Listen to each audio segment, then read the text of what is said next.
आत्मा आपके साथ चलेगा वैसे तो यहीं से, लेकिन जब आप मूल कमल में पहुंचोगे आपका जाप होगा।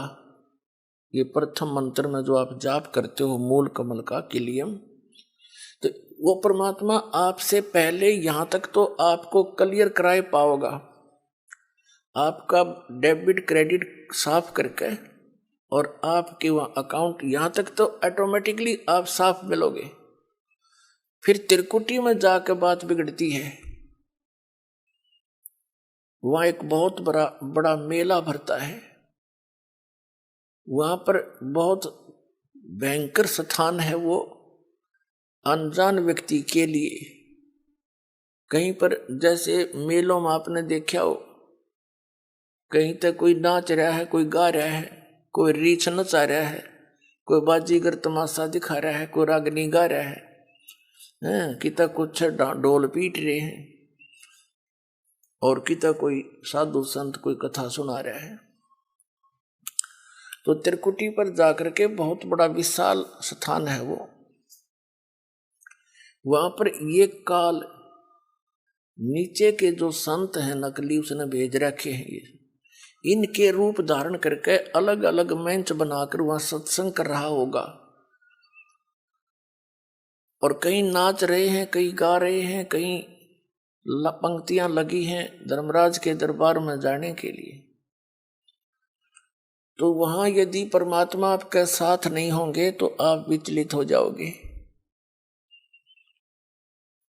और उस समय परमात्मा आपकी बाजू हाथ पकड़ेगा, जैसे बालक का उंगली पकड़ लिया करे माता पिता, कहीं मेले में रड़ ना जाइयो, गुम ना हो जाए, यहाँ पर ऐसे साथ ले जाएगा। अब बच्चा भीड़ के अंदर कहीं भी कोई आकर्षक वस्तु देखता है, पिता का हाथ छुड़ा कर उसकी तरफ भाग जाता है, पिता को ध्यान नहीं रहे तो मेले में गुम हो जाता है। तो वह ऐसी स्थिति है। तो क्या बताया है कि जब प्रथम मंत्र आपको दिया जाएगा तो ये यहां तक की कैद आपकी मुक्त हो जाएगी, कंठ कमल तक, इनसे यहां तक बरी हो जाओगे आप इन 5 मंत्रों से। इसके साथ साथ जो 2 नामों की जो धन है आपका, वो आपको अलग से मिलेगा, आपके सतलोक जाने वाली कमाई में वो सहयोगी होगा, क्योंकि वो उस परम पिता का जाप है। इसलिए उस सारनाम की जो आपको मिलता है लेट, उसकी कुछ पूर्ति ये 2 मंत्र करते रहते हैं साथ के साथ, क्योंकि डॉक्टर को पता होता है कौन सी औषधि इस रोग में रोग काटने की है, कौन सी इसके बॉडी को सपोर्ट देने की है। तो कंप्लीट कोर्स डॉक्टर ही जानता है जो वेल नोन होता है। तो ये दास इस रोग का डॉक्टर है, इस पृथ्वी पर नहीं है कोई व्यक्ति और बस दास को ज्ञान है।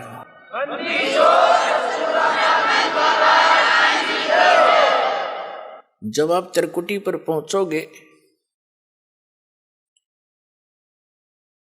तो वहां आपको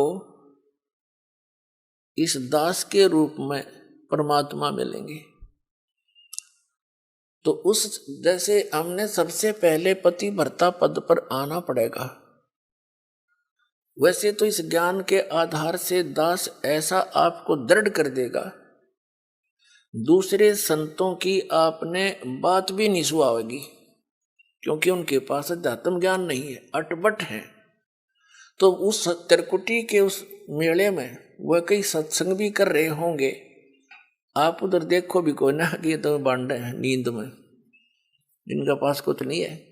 ऐसी भावना जैसी आपकी यहाँ भावना है, जैसे विचार है, तो वहां ऐसा ही होगा जैसे स्वप्न में जैसे विचार हैं, जैसे आपकी क्रियाएं हैं, तो स्वप्न में भी वही कई बार क्रियावान हो जाती है, ऐसा वहां रहेगा।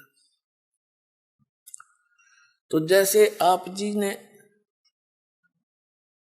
दास दिखाई देगा, आप दौड़े दौड़े जाओगे, गुरु जी वो खड़े, चलो चलो सारे और भी भाई बहन जो साथ होंगे सबको कहो कि चलो वो खड़े गुरु जी सामने, वहां देखो। जैसे अब आपका भाव बना है, वैसे तो स्वभाव है साथ श्रद्धालु का, ये नकली गुरु भी दिखाई देते हैं, उनके ऊपर भी ऐसे झूम जाते, एक हीरो हीरोइन दिख जाती है तो वहां भी झूम जाते। ये तो स्वभाव है इस मन का, इस जीव का। लेकिन अब इस स्वभाव को हमने सदुपयोग करना है, ठीक ठिकाने करना है इस भाव को। गलत ठिकाने से हम यही फंसे रह जाते। तो फिर परमात्मा आपको इस 2 अक्षर के मंत्र का अकाउंट कराओगा वहां वकील बनके। और इनके जैसे दास आपको यहां दिखाता है ना, इसमें ये लिखा, इसमें ये लिखा, इसमें ये लिखा, तो कानून की किताब है ये यहाँ ये परमात्मा की। तो ये दास के रूप में भगवान उस न्यायाधीश को दिखाएगा, देखो आपका विधान है, सर्वधर्मान परित्यज माम एकम शरणम व्रज। और आपका मंत्र है आपके यहाँ के भगवान का 8वें अध्याय के 13वें श्लोक में गीता जी में, ओम इति एकाक्षरम ब्रह्म व्यवहार माम अनुसमरण यह प्रियाति तन तन देह सयाति परमाम गति। ओम से मिलने वाली जो साधना है आपके ब्रह्म की, ये ओम मंत्र है। ये इसने जाप किया है, इसकी मजदूरी है, ये अपना इसका नोट करो। फिर ये 500 यज्ञ जो आप यहाँ करते हैं, इन 500 यज्ञ का अकाउंट भी इसी को देना होगा।